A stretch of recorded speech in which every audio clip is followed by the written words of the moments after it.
안녕하세요. 대단히 반갑습니다. 솔로몬의 지혜를 벤치마킹하라. 김영철. 저 아이를 반토막 내라. 그리고 반씩 나눠줘라. 청천벽력 같은 판결에 모두가 화들짝 놀랐다. 무슨 영아 살인도 아니고 왕이 판결을 어떻게 이런 식으로 내린단 말인가. 사건의 전말을 다 알고 있는 신의 관점에서 재구성하면 이렇게 된다. 두 여인이 같은 집에 살고 있었다. 비슷한 시기에 아이를 낳았다. 각자 자기 아이를 잘 키우고 있던 어느 날 밤에 일이 벌어진다. 한 여인이 잠결에 뒤치락 거리다가 자신의 아이를 깔아 뭉개서 질식사시키고 만 것이다. 이 여인은 살그머니 다른 여인의 아이를 자신의 죽은 아이와 바꿔치기 한다. 그 다른 여인이 아침에 일어나 보니 자기가 품고 있는 애는 죽은 애였다. 더군다나 자기 애도 아니다. 보아하니 옆에 있는 다른 여인이 멀쩡한 자기 아이를 떡하니 데리고 있는 것을 발견한다. 아무리 돌려달라고 해도 꿈쩍도 않는다. 언성을 높이면 항의해봐도 막무가내다. 이럴 땐 소송을 제기하는 수밖에 없다. 그래서 왕 앞에 온 거다.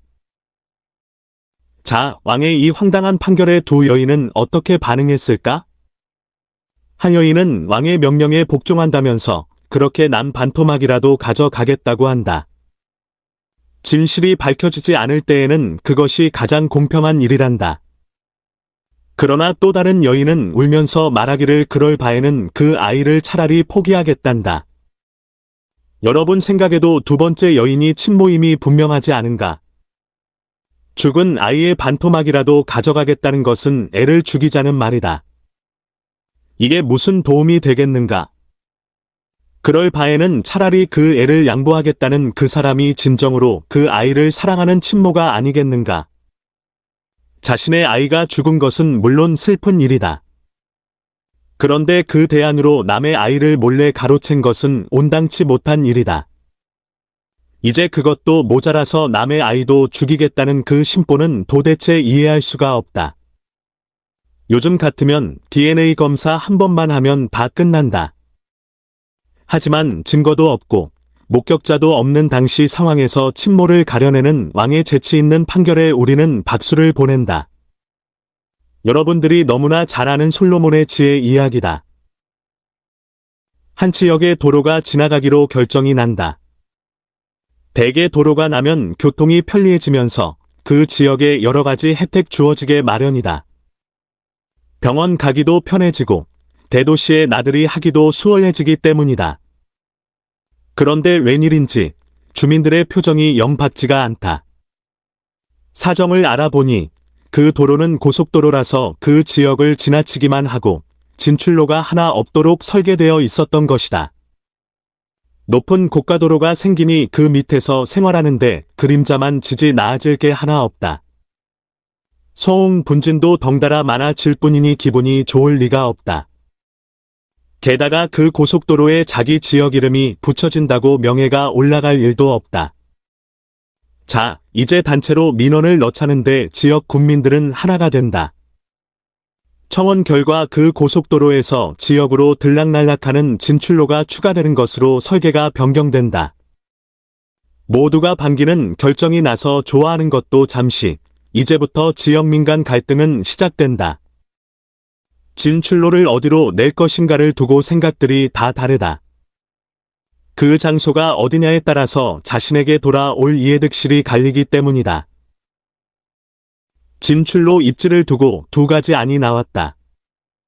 두 안은 각각 나름대로 장단점을 가지고 있다. 서로 자신에게 유리한 안을 주장하다가 두 번째 안이 유력한 것으로 돌아가는 상황이 연출된다. 이에 첫 번째 안을 주장한 측에서 두 번째 안은 결국 특정 권력자 집안에 특혜를 준다고 폭로한다. 그래서 조사를 해봤다더니 과연 그 진출로 근처에 그 권력자 일가의 땅이 있었다. 그런데 문제는 첫 번째 안을 지지하는 쪽에도 또 다른 권력자의 땅이 있는 것이 아닌가. 이 사건을 지켜보는 많은 국민들은 눈살을 찌푸린다. 이 모든 소란이 이기심에서 시작된 것 같다는 인상을 풍기는 것 자체가 못마땅하다. 게다가 특정 권력이 이익을 보는 것에 따라 공공정책이 결정되는 것은 아닌가 하는 의구심까지 생기니 더욱 기분이 상한다. 이런 사실들이 과거 같으면 아예 공론화되지도 않은 채 조용히 해결되었을 것이리라. 그렇다면 이 정도로 시끄러워지는 것만 보더라도 세상 참 많이 민주화되었구나 라고 생각할 수도 있다. 정권이 엎치락 뒤치락하지 않았다면 이런 결정에 대해서 감나라 배나라 할 수조차 있었겠는가. 양측의 주장이 시끄러워도 너무 시끄럽다. 인내의 한계에 도달한 주무 장관이 완전 백지화를 선언했다. 대한민국이 그런다고 조용해질 나라는 이미 아니다. 백지화가 과연 무엇을 의미하는가를 놓고 또 설전을 벌이기 시작한다. 첫째, 진출로 설치를 백지화하겠다는 건지, 둘째, 고속도로 설치 자체를 백지화한다는 건지, 셋째, 다음 정권에서 결정하기로 한 건지. 이 세 가지 중 어느 것을 의미하는지를 놓고 또 다음 말싸움이 이어진다. 민주주의가 시끄러울 수밖에 없다는 것을 모르는 사람은 없다. 그렇다고 시끄럽기만 하고 아무것도 얻은 것이 없다면 그것은 엄청난 국력 낭비로 이어질 수밖에 없다. 과거 환경 문제를 빌미로 건설이 지연됨에 따라 막대한 손실을 감수한 기억을 벌써 잊었는가? 말싸움을 위한 말싸움에도 진절머리가 난 국민들이다. 그런데 숨겨진 이권을 가져가려는 싸움에는 더욱 구린내만 나기 마련이다. 오늘의 대한민국은 솔로몬의 지혜에서 무엇을 배울 수 있을까? 역사에서 교훈을 얻지 못하는 민족은 그 대가를 톡톡히 치를 수밖에 없다. 솔로몬은 친자 확인 소송에서 지혜를 발휘했다. 그런데 고속도로 노선을 결정하는데 무슨 도움이 되겠는가라고 의아해하는 사람이 있을 수 있다. 동종업계에서 있었던 베스트 프랙티스, 모범 사례를 따라하는 것은 표절이라고 한다. 그러나 이종업계에 있었던 일을 가져와서 자신의 사정에 맞도록 적절하게 조정해서 적용하는 것은 벤치마킹이다. 오늘날 한국의 민주정치는 솔로몬의 지혜에서 배울 수 있다. 아니, 어떻게 해서든지 배워야 한다. 솔로몬 판결의 핵심은 무엇인가? 솔로몬의 판결의 목적은 친모를 가려내는 데 있지 않았다. 누가 더 아이를 더 잘 보살펴주면서 키워줄까? 당연히 친모다. 물론 특별한 사정이 없는 한 그렇다. 그런데 왜 아이의 이익을 가장 잘 보살펴준다는 사람을 찾아낸다는 판에 아이를 둘로 가르려고 했는가? 솔로몬은 아이를 죽여버리겠다는 악마의 역할을 자처하면서까지 그 사람을 찾으려고 했던 거다. 이혼 재판에서 중요한 부분은 누가 잘못을 먼저 저질렀는가? 재산을 어떻게 분할할 것인가? 등이다. 더욱 중요한 것은 자녀 양육권을 누가 가져가는가이다. 일단 엄마에게 그 양육권을 우선적으로 준다. 통상적으로 엄마가 아이를 더 사랑하고 잘 키운다는 믿음이 있기 때문이다. 그런데 엄마가 예를 들어 마약, 알코올, 도박 중독자와 같은 특별한 사정이 있으면 문제는 달라진다. 솔로몬 재판의 기발함은 그러한 특별 사정이 없는 상태에서 아이의 최대 이익을 추구할 사람을 찾아준 것이다. 그러려고 아이를 죽이겠다는 퍼포먼스를 보인 것이다.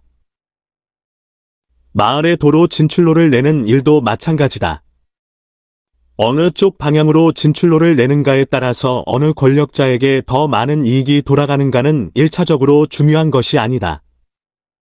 1차적으로 중요한 것은 어느 방향으로 진출로를 내는 것이 주민들 최대 다수의 최대 행복에 부합하는가이다.